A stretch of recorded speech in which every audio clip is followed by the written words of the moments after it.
बच्चों के लिए एम्प्लॉयबिलिटी, रोजगार जो है वो सुनिश्चित किया जाएगा। जब से हमारी नई प्रबंधक समिति बनी है, पवन गुप्ता जी का भी, राधेश्याम आर्यन जी का भी और पूरी की पूरी प्रबंधक समिति का जो विजन रहता है, ये हमें हमेशा प्रोत्साहित करते रहते हैं इस बात के लिए कि कुछ ऐसे कोर्सेज शुरू किए जाएँ जिससे बच्चों को एम्प्लॉयमेंट मिले, जो कि हमारे इस इलाके की ज़रूरत भी है। तो इनके मार्गदर्शन में हमने काम करते हुए 3 कोर्सेज के लिए काम किया। तो जो कोर्सेज हैं, सबसे पहले मैं आपको बीएससी एक्चुरियल साइंस के बारे में बताना चाहूँगा, जो कि बिल्कुल एक नया कोर्स है। हिंदुस्तान के अंदर भी बिल्कुल नया कोर्स ये चला है, अपकमिंग फील्ड है। इस कोर्स को बताने से पहले मैं थोड़ी सी पृष्ठभूमि बताना चाहूँगा, क्योंकि ये जो कोर्स है ये इंश्योरेंस से जुड़ा हुआ है, बीमा क्षेत्र से जुड़ा हुआ है।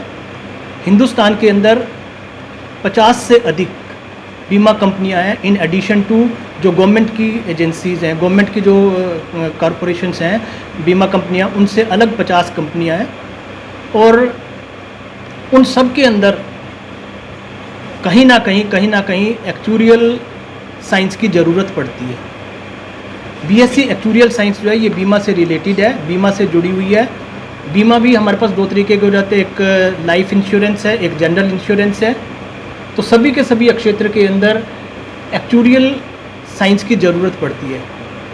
स्वाभाविक है कि सब लोग जानना चाहते हैं कि ये एक्चुरियल साइंस है क्या। बिल्कुल नया फील्ड है। उत्तरी भारत में तो सिर्फ नोएडा के अंदर या दिल्ली के अंदर ये कोर्स है, हरियाणा के अंदर तो कोई भी ऐसा इंस्टीट्यूट नहीं है जो इस बीएससी एक्चुरियल साइंस को करवा रहा हो। तो बीएससी एक्चुरियल साइंस है क्या, ये एक्चुरियल साइंस इन एक्चुअल क्या है? एक्चुरियल साइंस जो है एक ऐसी साइंस है जो कि स्टैटिस्टिक्स और मैथमेटिकल के फार्मूलाज के ऊपर आधारित साइंस है, और जिसका काम क्या होता है कि वो रिस्क कैलकुलेट करते हैं। आप सबको पता है कि बीमा के क्षेत्र के अंदर प्रीमियम लिया जाता है, लोगों को क्लेम दिए जाते हैं।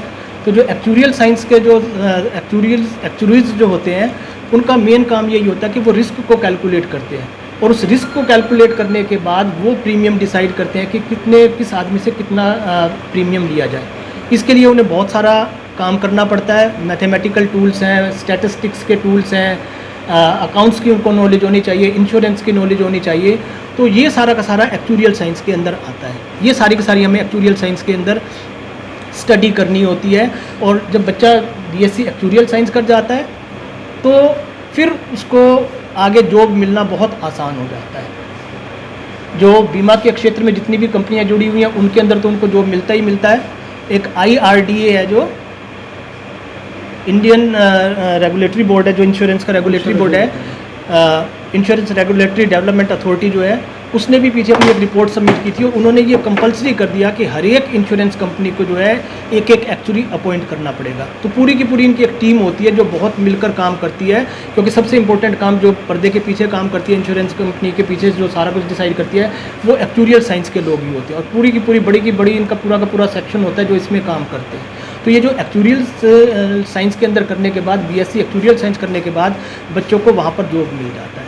इसके बाद नौकरी भी बच्चों को मिल जाती है आराम से। जो फ्रेशर होता है उसको 4 से 5 लाख तक की नौकरी मिल जाती है। फिर जैसे जैसे एक्सपीरियंस बढ़ता चला जाता है उसके हिसाब से वो उसकी तनख्वाह भी बढ़ती चली जाती है। और अगर कोई व्यक्ति नौकरी नहीं करना चाहता, जिसका एक्सपीरियंस हो गया 2-4 साल काम करने के बाद उसका एक्सपीरियंस हो गया, तो वो अपना प्राइवेट काम भी कर सकता है। फाइनेंशियल कंसल्टेंट भी लग जाते हैं, स्टॉक ब्रोकिंग के अंदर भी ये लोग काम करने लग जाते हैं। तो they can earn a lot. और ज़्यादा जैसे एक्सपीरियंस हो जाता है तो 25 से 30 लाख रुपए तक के पैकेज के ऊपर जो बच्चे हैं वो इसके अंदर जाते हैं। तो डिपेंड करता है, क्योंकि एक व्यावसायिक कोर्स है, जितनी ज़्यादा दक्षता होगी उसके हिसाब से ही उसके अंदर उतनी ही ज़्यादा बच्चों को नौकरी मिलती है। ये सारा का सारा इसके अंदर रहता है।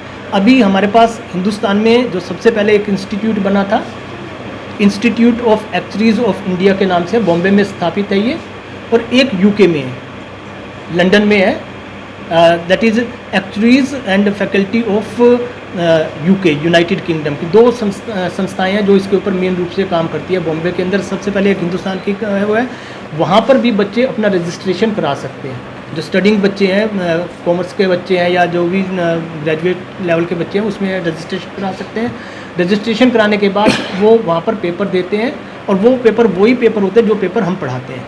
इसलिए जो हम पेपर पढ़ाने लग रहे हैं उसकी हेल्प से भी बच्चे आगे एक्चुरीज़ के साथ जुड़कर, जो ये जो 2 एसोसिएशन जिसके आधार के ऊपर पूरा फेलो एक्चुअली बन जाता है, जिसका कि सीधा जो है 25-30 लाख रुपए तक का पैकेज हो जाता है। इसमें भी सीए की तरह से 14 पेपर होते हैं जो बच्चों को क्लियर करने होते हैं। और हिंदुस्तान के अंदर मुश्किल से आप लगाइएगा कि 100 भी संख्या नहीं होगी जो पूरे फेलो एक्चुअली हैं, क्योंकि ये फील्ड हिंदुस्तान के अंदर इतना अभी डेवलप हुआ ही नहीं है। बाहर की कंट्रीज़ में लोग इंश्योरेंस के महत्व को समझते हैं, वहाँ पर एवरीबडी इज इंश्योर्ड, हर एक इंश्योर्ड होता है। हिंदुस्तान के अंदर तो अब आना शुरू हुआ है इंश्योरेंस, तो हिंदुस्तान के अंदर इसकी जो डिमांड है वो बहुत ज़्यादा बढ़ने लग रही है। तो उस बढ़ती हुई डिमांड के लिए बच्चों को तैयार करने के लिए हमने ये कोर्स फाइंड आउट किया है, बीएससी इन एक्चुअरी साइंस। ये हम करेंगे। अभी मैंने आपको बताया जैसा कि या तो एमआईटी यूनिवर्सिटी नोएडा में है, ये दिल्ली यूनिवर्सिटी में भी किसी कॉलेज में बताया हमारे को कि ये कोर्स है। नारसी मुंजी institute of management studies Mumbai में है, वहाँ पर ये कोर्स है। इग्नऊ में ओपन यूनिवर्सिटी है, वहाँ पर भी ये कोर्स है। और उसके बाद फिर इसमें हरियाणा में और पंजाब में तो सिर्फ हमारे कॉलेज के अंदर ही हम इसके लिए प्रयासरत हैं कि ये कोर्स हमारे पास आ जाए, तो हमारे इलाके के जो बच्चे हैं उनको सेल्फ एम्प्लॉयमेंट के लिए, अपनी कहीं पे एम्प्लॉयमेंट पाने के लिए उनको एक अच्छी अपॉर्चुनिटी मिल सकती है। तो ये तो था एक्चुरियल साइंस के बारे में। इसमें आपकी कोई क्वेरी है तो मैं आई एम रेडी। सर कोई जैसे स्टूडेंट है, कोई कंडीशन भी है इसमें? जो भी 12वीं पास बच्चा है, 12वीं with mathematics, 12th with mathematics with 60% marks, he is eligible to take admission. ऐसा है, इसमें इनिशियली हमने 60% रखा है, पर एक्चुअल सोसाइटी ऑफ इंडिया की कंडीशन ये है कि 85% जिसके होंगे, अप्लाइंग कंडीशन 85 होगी, और अब 85 से ऊपर वाले ही इसमें आ सकते हैं।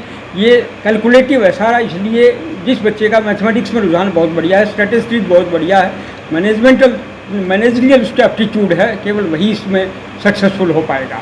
इसलिए जिनका मैथमेटिक्स बहुत बढ़िया है, बैकग्राउंड मैथमेटिक्स की बढ़िया होगी, वही चल पाएंगे इसमें। तो सर ने अभी इंश्योरेंस की भी बात की अभी माजी बारे में, तो क्या इसमें भी कोई लागू है स्टूडेंट के ऊपर या फ्री ऑफ कॉस्ट है? नहीं, ये इंश्योरेंस तो एक बहुत बड़ा सेक्टर है। इसके अतिरिक्त बैंक में, कॉर्पोरेट सेक्टर में, सेबी में और बैंकिंग में, और इससे अतिरिक्त और इतने सेक्टर हैं जहाँ जहाँ ये काम करेंगे।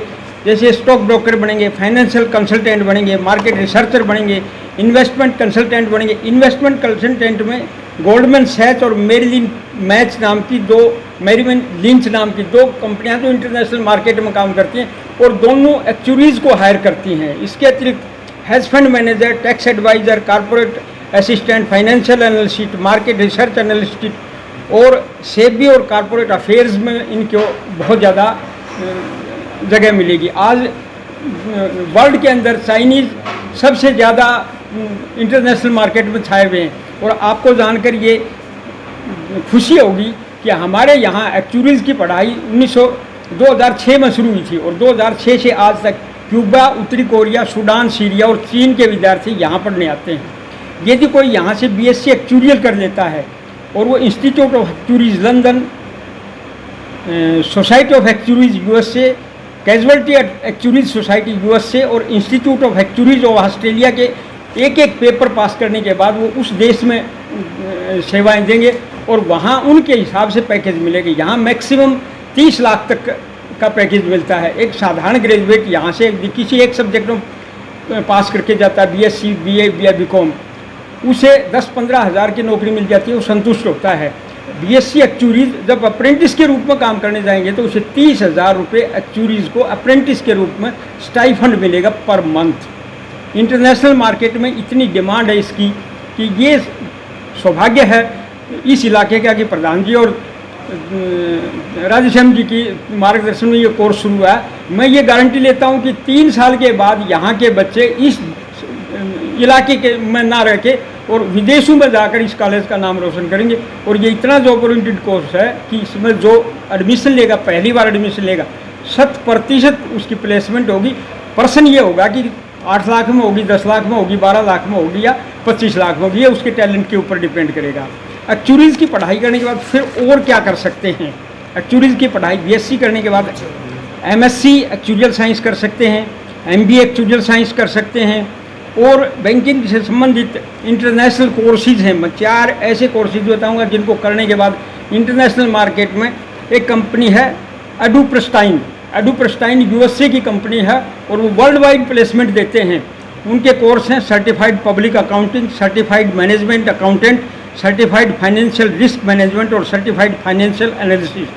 ये 4 कोर्स बीएससी एक्चुरियल करने के बाद, ये 4 कोर्स करने के बाद नौकरी मिलेगी नहीं, नौकरियों की लाइन लगेगी।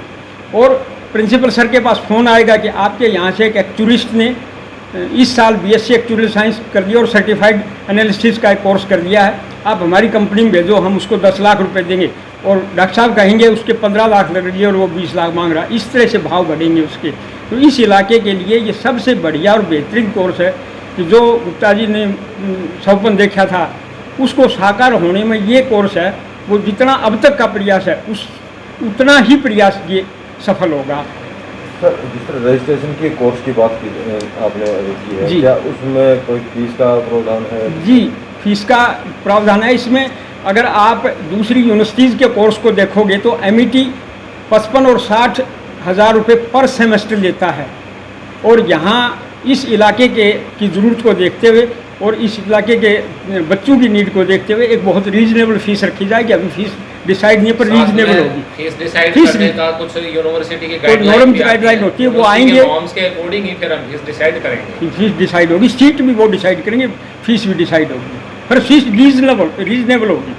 सेल्फ फाइनेंस में होगा सर, फाइनेंस में ये सेल्फ फाइनेंस में रहेगा। सेल्फ फाइनेंस में इसमें एक चीज़ और बता देना चाहता हूँ सेल्फ फाइनेंस कि के जो बच्चे यहाँ एडमिशन लेंगे और जो फाइनेंशियली हार्डशिप जिनकी होगी उनको बैंक टेक इट गारंटीड कि लिबरल लोन देगा, उसको दिक्कत नहीं आएगी। कैटेगरी है उसमें कुछ छूट भी मिलेगी जिस तरह कोई कोर्स करना चाहेगा? जो गवर्नमेंट के नॉर्म्स हैं वो सारे अप्लीकेबल होंगे। जो जिस प्रकार रिजर्वेशन के रूल, जो का सरकार के रूल bifurcation है, सारे लागू वही होंगे। सेम रिजर्वेशन का जो सेम है रिजर्वेशन पॉलिसी हो रही है बच्चों की होती है। अब वो विश्वविद्यालय पर डिपेंड करेगा कि वो हमें 80 सीटें देते हैं या उसमें कुछ कटौती करते हैं।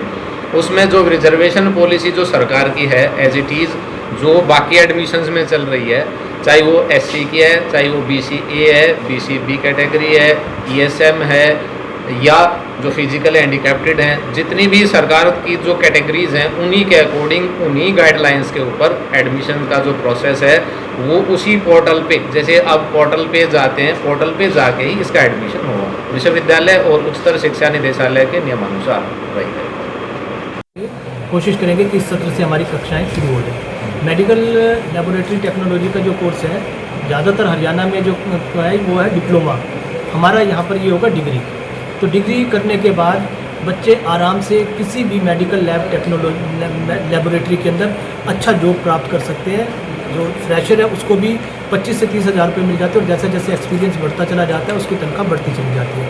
इसके अतिरिक्त बच्चे जो हैं, क्योंकि आजकल हर एक गांव के अंदर लेबोरेटरी की ज़रूरत पड़ रही है, बच्चे अपनी लेबोरेटरी भी लगा सकते हैं। थोड़ी सी इन्वेस्टमेंट के साथ जो भी मशीनें वगैरह होंगी वो लगाकर अपने केमिकल्स लाकर अपनी लेबोरेटरी भी लगा सकते हैं। तो दोनों तरीके से सेल्फ एम्प्लॉयमेंट में भी हेल्प करेगी मेडिकल लैब टेक्नोलॉजी का कोर्स, और साथ के साथ जॉब दिलाने के अंदर भी काम करेगा। ये जो हमारा कोर्स है ये भी काफ़ी बच्चों के हित में देखते हुए, बच्चों की रोज़गार दिलाने के लिए ध्यान में रखते हुए ये कोर्स हम शुरू करने जा रहे हैं। एक तीसरा जो कोर्स हमारा है MA इन रूरल डेवलपमेंट, उसके बारे में पुनिया साहब आपको बताएंगे। ये भी हमारा काफ़ी डिमांड में रहेगा कोर्स, काफ़ी बच्चों के हित को ध्यान में रखते हुए इस कोर्स को किया गया। रूरल डेवलपमेंट के बारे में पुनिया साहब प्रकाश डालेंगे।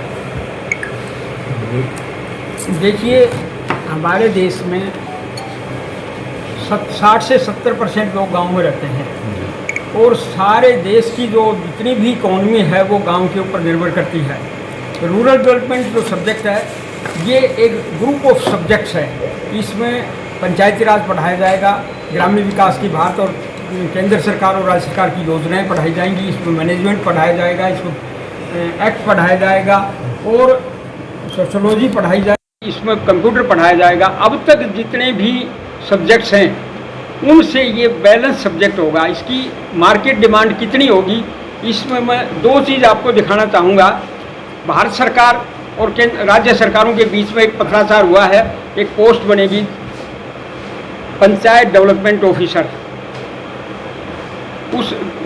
उसका नाम village development officer. Village development officer की हरियाणा सरकार ने 2998 सीट, 2294 सीट बढ़ाकर फाइनेंस से अप्रूवल लेकर, और यहाँ तक कि मेरे पास RTI से ये सूचनाएं हैं कि पूरा कॉरस्पॉन्डेंस उनका है, फाइनेंस से मंजूरी लेकर। ये जिस दिन भी विज्ञापन आएगा इनका विलेज डेवलपमेंट ऑफिसर का, इसका बेसिक कॉन्सेप्ट क्या है कि 5000 की आबादी के ऊपर एक विलेज डेवलपमेंट ऑफिसर लगाया जाएगा क्लस्टर के ऊपर। एक तो ये है इसकी मार्केटेबिलिटी जो बूम आएगा रोजगार का। दूसरा ये पंजाब सरकार, पंजाब एजुकेशन बोर्ड है, उन्होंने अब ये उनका सिलेबस है। पंजाब एजुकेशन बोर्ड ने +1 और +2 में इसको सब्जेक्ट के रूप में इंट्रोड्यूस कर दिया है। एमडी यूनिवर्सिटी ने 1995 में सभी कॉलेजेस को ये एक चिट्ठी लिखी थी कि आप अपने यहाँ ग्रेजुएशन लेवल पे रूरल डेवलपमेंट एक सब्जेक्ट इंट्रोड्यूस करो, और CDLU ने प्रिंसिपल ये मान लिया कि हम इस सब्जेक्ट को लागू करेंगे।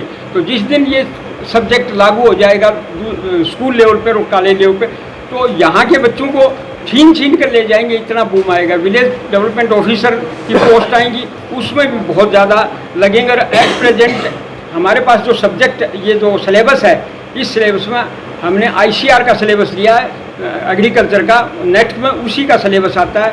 और एग्रीकल्चर डिपार्टमेंट में सरसा में जो कॉटन रिसर्च इंस्टीट्यूट है, उसमें पहली भर्ती पूजा सांगवान की जो MA रूरल डेवलपमेंट है उसकी साइंटिस्ट के रूप में भर्ती हो गई है। इसके अतिरिक्त RCT, HIRD, NIRD, polytechnic, NRHM, water sanitation, watershed, CAPART, SEBI, PNB, ये रूरल डेवलपमेंट ऑफिसर के रूप में नेशनलाइज बैंकों में भर्ती होती है। ये इतनी नौकरियां हैं इसकी कि अब तक तो स्कैटर्ड थे, और अब कलेक्टिवली प्रयास, इंस्टीट्यूशनल जो प्रयास होंगे, तो यहाँ एडमिशन के लिए मारामारी रहेगी, और जो बच्चे पहले बैच में आएंगे वो निश्चित रूप से लाभान्वित रहेंगे। तो आप के माध्यम से, इस प्रेस के माध्यम से, मैं इस इलाके के का सौभाग्य है कि वहाँ इतना महत्वपूर्ण कोर्स यहाँ आया है, और आपके माध्यम से जो बच्चे BA फाइनल में, BSc फाइनल और BCom फाइनल में, उनसे मैं उनको बताना चाहूँगा कि वो किसी भी स्ट्रीम में एडमिशन लेंगे, उसके अतिरिक्त यदि रूरल डेवलपमेंट में एडमिशन लेंगे तो निश्चित रूप से as compare to other subjects वो ज़्यादा फायदे में रहेंगे। तो ये लेके आए हैं तो क्या कहेंगे? हमारा तो प्रयास शुरू से यही रहा है पूरी मैनेजमेंट का। राधेश्याम जी, श्री गुप्ता जी राम के साथ शुरू से रहे हैं। तो एक सोच इस नई मैनेजमेंट ने सोची है कि हम ऐसे कोर्स लेके आएँ जिससे बच्चों को रोज़गार मिले और इस क्षेत्र के बच्चे अपने पाँव पे अच्छी तरह से खड़े हो सकें और आगे बढ़ सकें। तो हमें ये 3 नहीं, हमें 5 कोर्स की परमिशंस मिली थी। तो पूनिया साहब, प्रिंसिपल साहब, पुष्पेंद्र जी, सब ने मिल के उसमें से ये 3 कोर्स सेलेक्ट किए कि जिसके अंदर सबसे ज़्यादा रोज़गार मिल सकता है। तो उम्मीद है अगर हम लोग ये इस कोर्स को अच्छा कर पाए, और जैसे कि प्रिंसिपल साहब की पूरी एक टीम है और मैनेजमेंट का, हम तो केवल ये है कि उनको आश्वासन दे सकते हैं कि हमारी मैनेजमेंट का उनको पूरा साथ रहता है और रहेगा। तो अच्छी पढ़ाई हो, बच्चे अच्छे निकलेंगे तो नेचुरली उनको रोज़गार अच्छे मिलेगा, और इस क्षेत्र के बच्चों का, इस क्षेत्र का देखो थोड़ा विकास होगा, यही प्रयास है।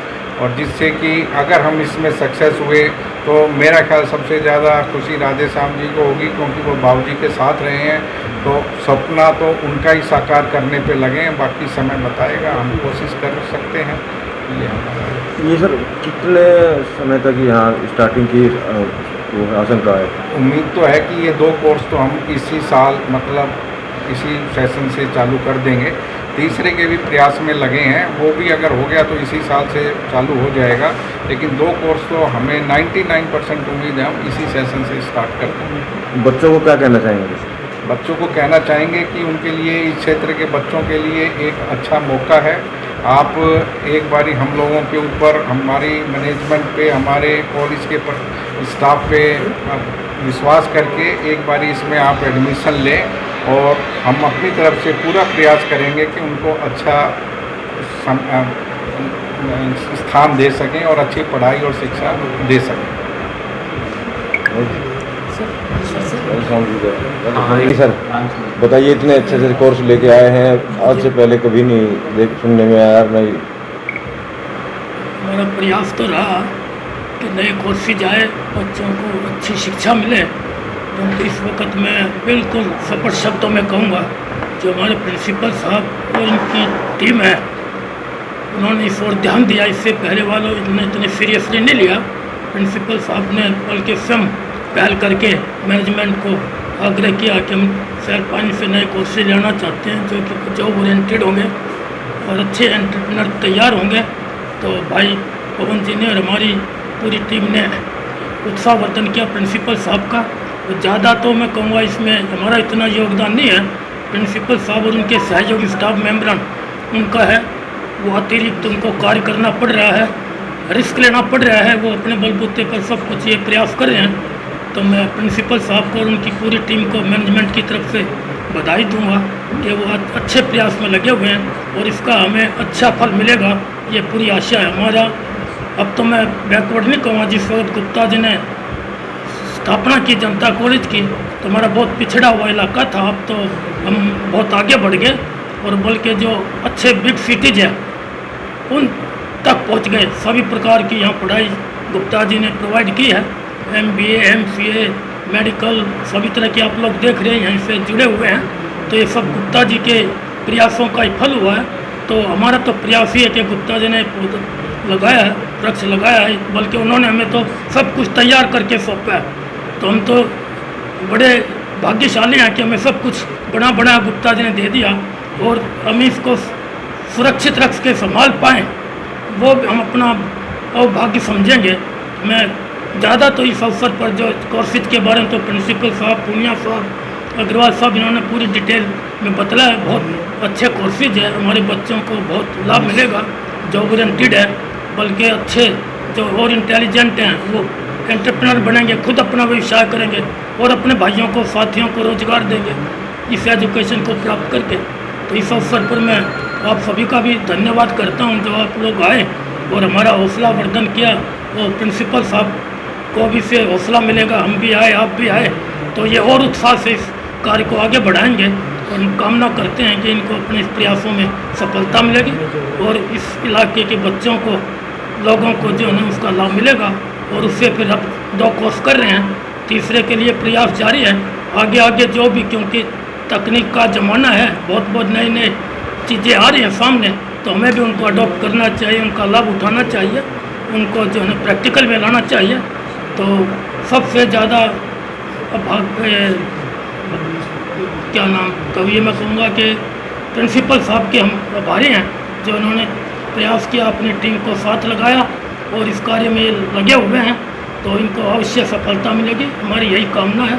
और आप लोगों का भी मैनेजमेंट की तरफ से बहुत बहुत धन्यवाद है उत्साहवर्धन के लिए आप लोग आए।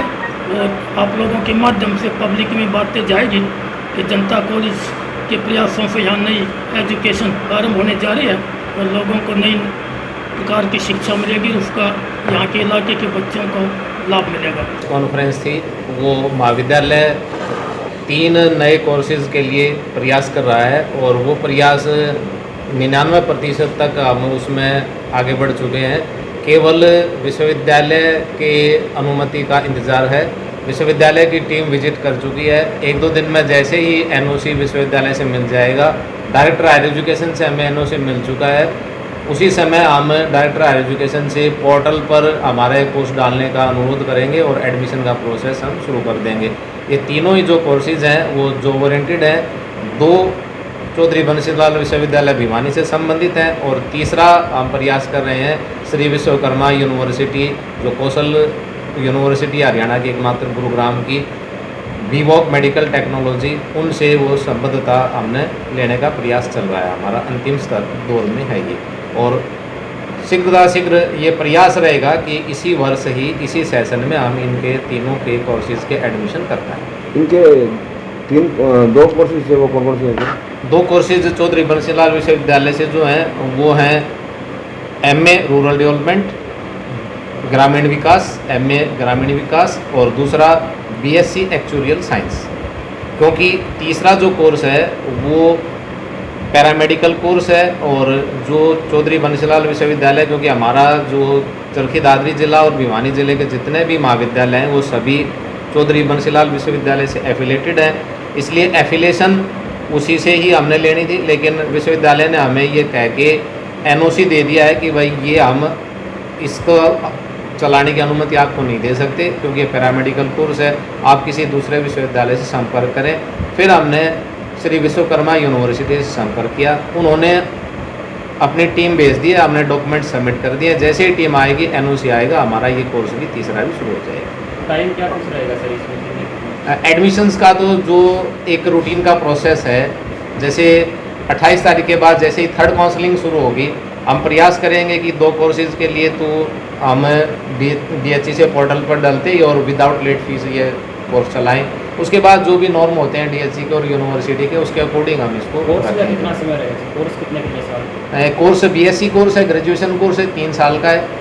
खासतौर से जो BSc एक्चुअल साइंस और जो BVoc मेडिकल लैब टेक्नोलॉजी है, उन दोनों कोर्सेज़ में खासतौर से जो मेडिकल लैब टेक्नोलॉजी है, हर सेमेस्टर में 6 सेमेस्टर का है, हर सेमेस्टर में आधे दिन यानी कुछ आवर्स की ऑन जॉब ट्रेनिंग रहेगी। हमने कुछ जो लोकल हॉस्पिटल्स और कुछ बाहर के जो बड़े हॉस्पिटल्स हैं उनसे भी संपर्क कर लिया है, उनके साथ हमारे MOU साइन हो गए हैं, उनके साथ हम अपने बच्चों की ट्रेनिंग वहाँ पर उन हॉस्पिटल्स में करवा पाएंगे। विस्तृत रूप से तो जब हमारा ये आ जाएगा तो एक बार पुनः आप लोगों के समक्ष हम प्रस्तुत होंगे और पूरे डेटा के साथ कि हमारा किन किन हॉस्पिटल से MOU हुआ है और सरकार के किन हॉस्पिटल से हुआ है, प्राइवेट किन हॉस्पिटल से हुआ है, कौन हॉस्पिटल हमारे कितने बच्चों को ट्रेंड करेगा, एक्चुअल साइंस की कौन कौन सी सोसाइटी से हमारा MOU हुआ है। वो जैसे ही कोर्स शुरू होगा, जैसे ही हम रन करेंगे, और हम ये चाहते हैं कि प्रधान जी का एक बिल्कुल स्पष्ट गाइडलाइन हम ये प्रोफेशनलिज्म के रूप से चलाएंगे। ये जो एक बड़े सीरीज़ में जो प्रोफेशनलिज्म होता है, कोर्सेज में हम प्रोफेशनलिज्म लेके आएंगे ताकि बच्चों को अपना जॉब ढूंढने में किसी प्रकार की कोई प्रॉब्लम फेस नहीं करनी पड़े। चाहे बेशक इसके लिए हमें उनको अंग्रेजी लर्निंग का, क्योंकि हम सभी जानते हैं कि इस क्षेत्र में अंग्रेजी बोलने की थोड़ी सी कमी रहती है और आजकल तो मातृभाषा का बड़ा जोर है। कल ही पूरे राष्ट्र ने हिंदी दिवस भी मनाया है।